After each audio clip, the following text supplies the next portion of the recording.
Hi everyone, it's Jamie and welcome back to my channel. I hope you're all doing well and staying safe out there. Make sure to say hello to Brahm as always.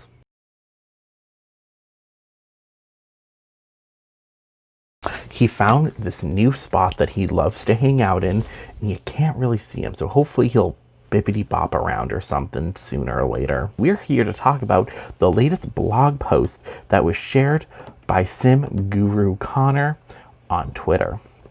He shared it here with this fun little gif of a seance.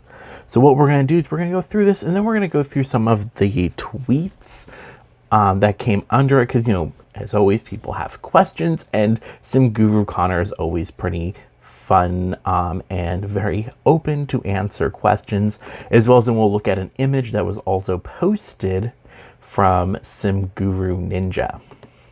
So let's get into this blog post.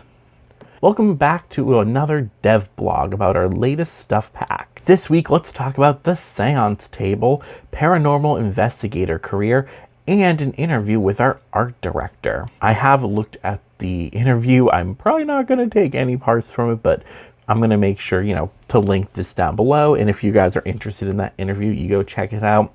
I personally didn't think it really pertained that well to some of the big information, but you know, if you're interested, go check it out. I actually really thought the interview from the last one was super interesting, and this one is still interesting.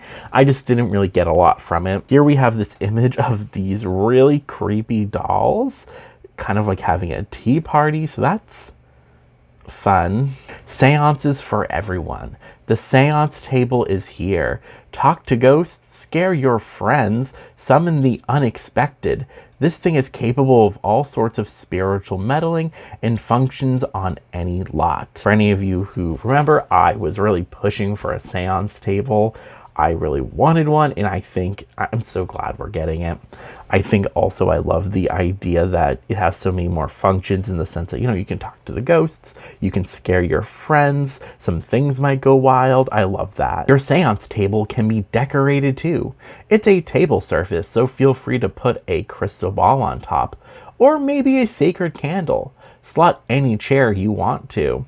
I love this. I love the customizability with this. So if you really want to use those vampire chairs to get more kind of like gothic vibe from it. I also love that you don't need to put the crystal ball, and I'm excited to see how the crystal ball plays out though, and what other fun things you can do with it. When you use a seance table, you'll develop your medium skill, unlocking new seances, the ability to host group seances, and the ability to draw chalk seance circles anywhere in the world. If you're a spellcaster, you'll gain skills much faster due to your familiarity with the mystical arts. This skill and the seance table are available for children and older too. I love this for multiple reasons. I love the tie-in with spellcasters. I love that children upwards can use it too. So if you want to gameplay some kind of like medium child who grows up to be like this, you know, in paranormal investigator, you could definitely do that. I also like the ability to, you know, not just do seances by yourself, but to do group seances. I wonder if there'll really be a way to maybe tie this into like a new kind of like career in some ways, in the sense I'm wondering if you like opened up like a mystical shop and you're selling some of like the items that you find, like, you know, the sacred candles or whatever, if you could also, you know, have some people come over and do a group seance with them. Of course, you probably couldn't charge for it, but I'm just kind of thinking of ways to incorporate this into much more gameplay as well. One of the main purposes of the seance table is to perform a ceremony that strengthens the spiritual serenity of the house, making it a little less creepy.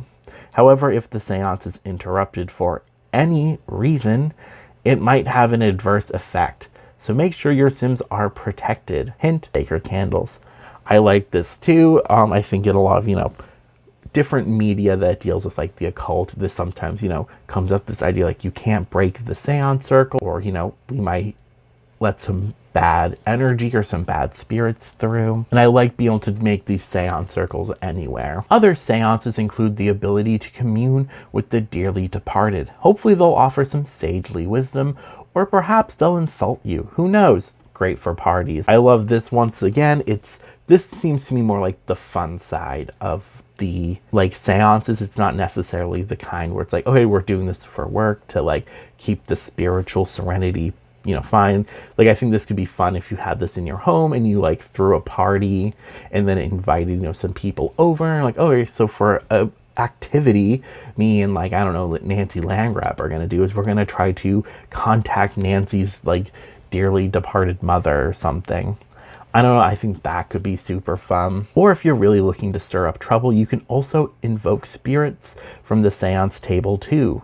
Kind of like a ghostly grab bag. Just reach in and pull something deceased. A great way to spice up any lot or completely ruin it. Honestly, this seance isn't entirely recommended, but since when has that stopped anyone? Bonehilda. She's back, she'll clean, fix your electronics, garden, fight fires, lay out snacks, and more. Summon her on the seance table or seance circle whenever or wherever you need her. Whenever, wherever. I love this. I think this makes her so much more like more useful in some ways than like past versions of her.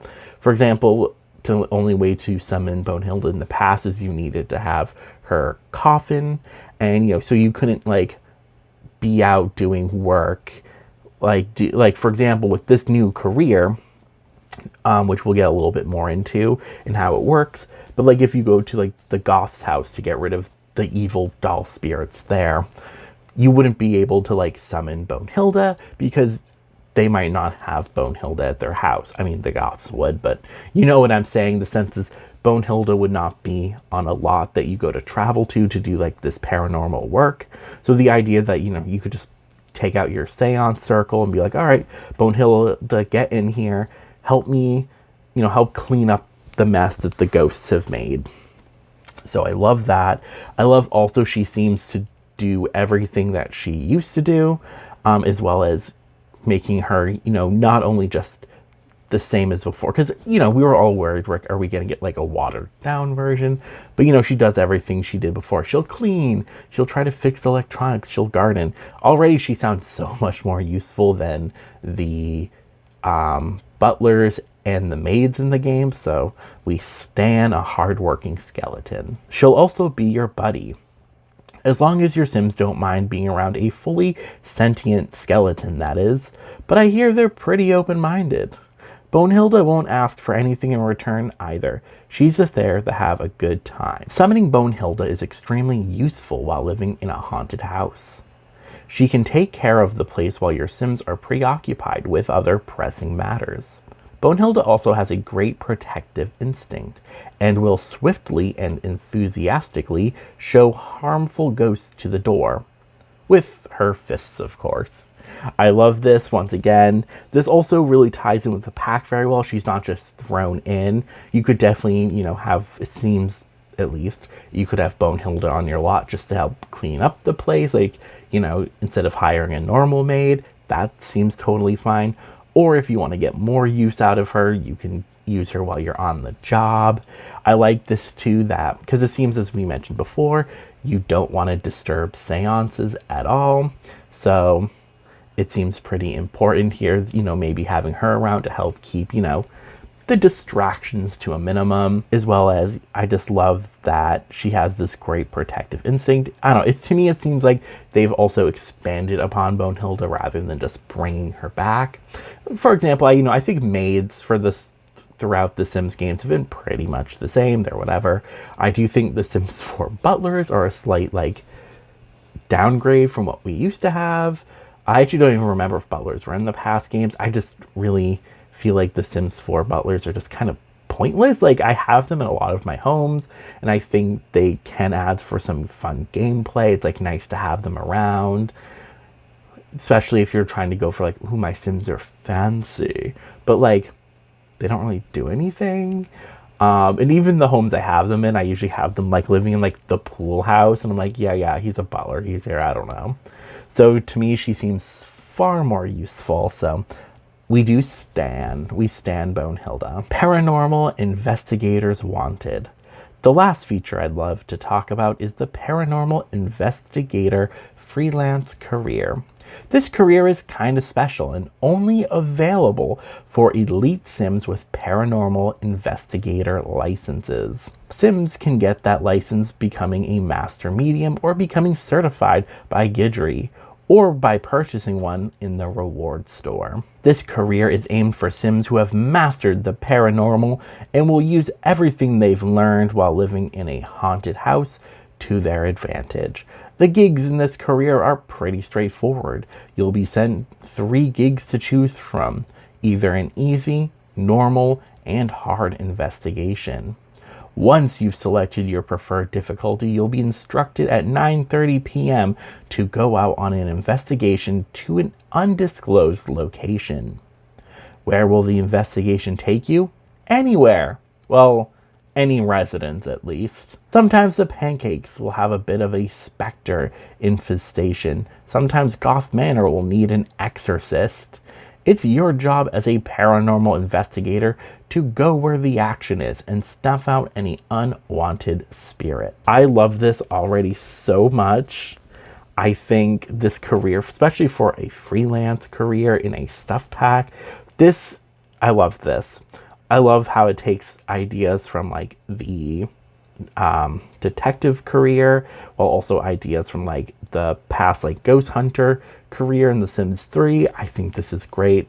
I love being able to pick from like the level of difficulty you're gonna do. I also love that it's like 9 p.m. onward for the investigation. That's like a night thing. This I think also makes it fun, like maybe if you want to do like a vampire who's a paranormal hunter. You also won't just be sent to pre-made sim houses, but also your own created houses. Your other played Sims family might be in need of a spooky exterminator too. Don't worry, the house won't be permanently haunted either. You'll have to control over that with the haunted lot type. Finishing these gigs on time leads to all sorts of weird and strange rewards. Feel free to hang up your specter in a jar as a trophy, or amass a collection of exorcised dolls. There's tons of strange stuff to acquire. I also like this to an extent. I like that it can be anyone in the world. Like if you make another family and they just like live out in like Oasis Springs and like sometimes you play them, sometimes you don't. That could be fun to be sent there. Like I built Don Lothario's house from The Sims 2 and I have Don Lothario living there. It's like his bachelor pad. That could be fun to get sent there, or even like some of your own Sims that you've made up. I just think that's super fun. Like if you make like the Addams family and the Addams house and then you go there, like, I don't know, I just think it could be super fun. I also like this too, to an extent, that like you might get sent to a home that doesn't have the haunted lot trait. I think that's fine. When I'm definitely playing like certain families and stuff, I'm totally fine with like, for the sake of the gameplay, to be sent like to the land grab house, even though their house isn't a haunted house lot type. I think that's fine.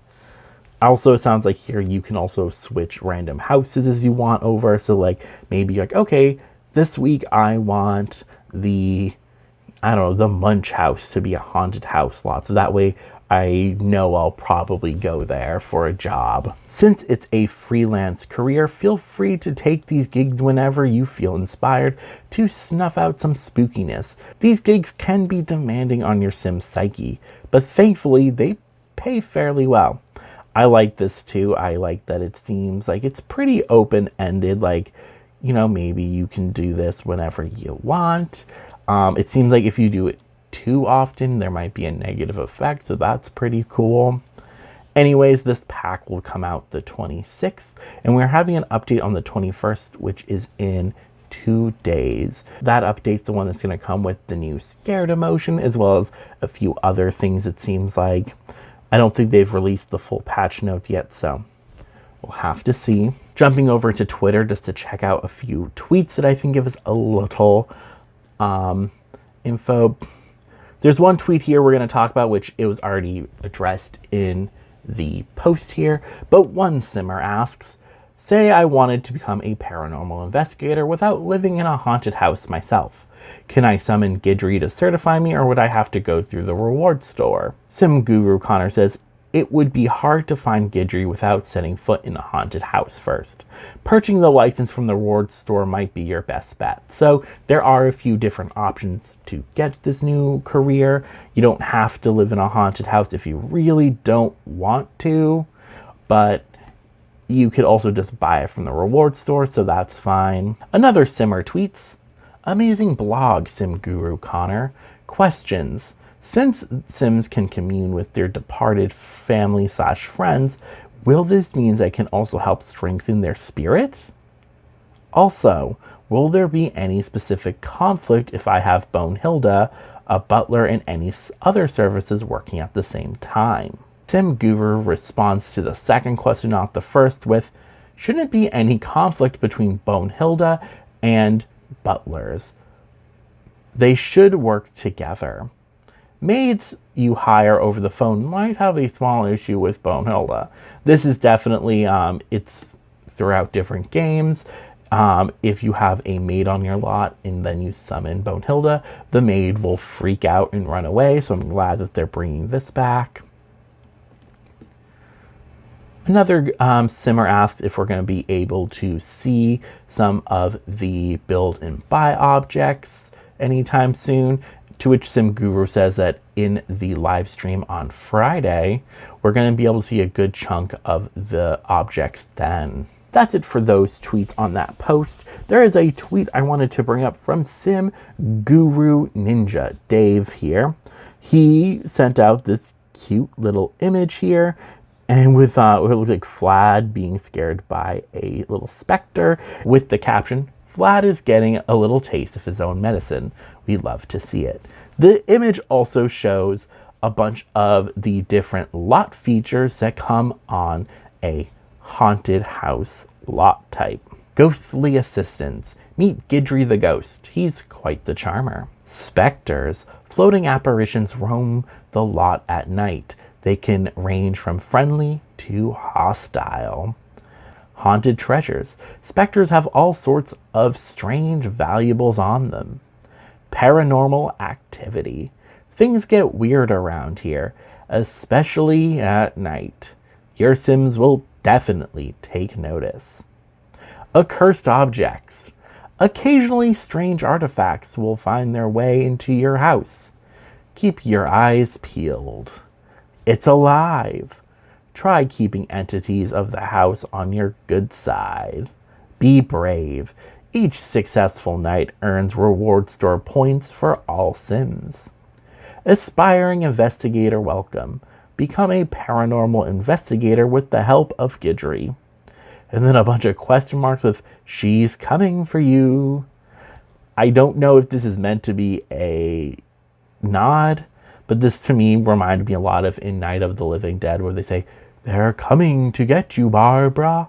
So I don't think it's a hint to like a hint for zombies, but that's what I first thought. But we see it's a ghost here, and we see there's a different icon for specters.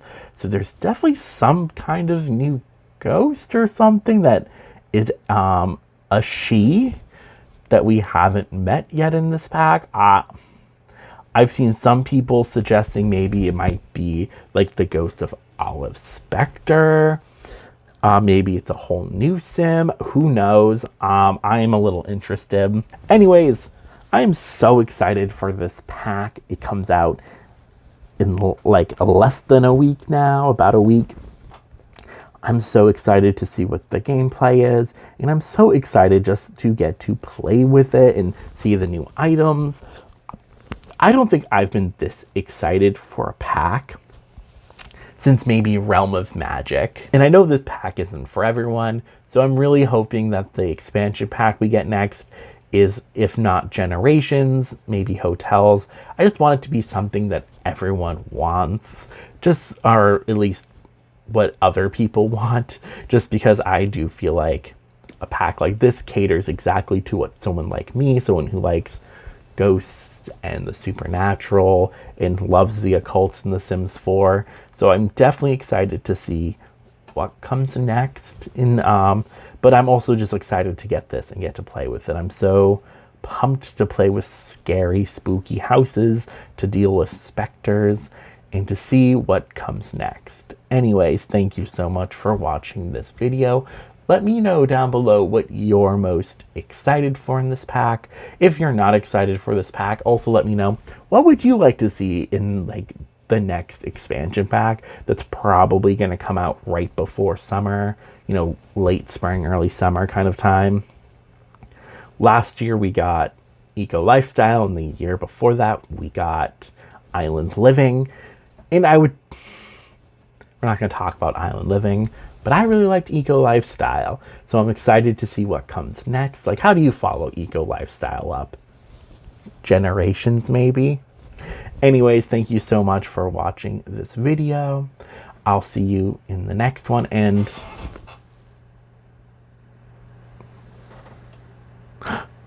he moved. And say goodnight to Brom.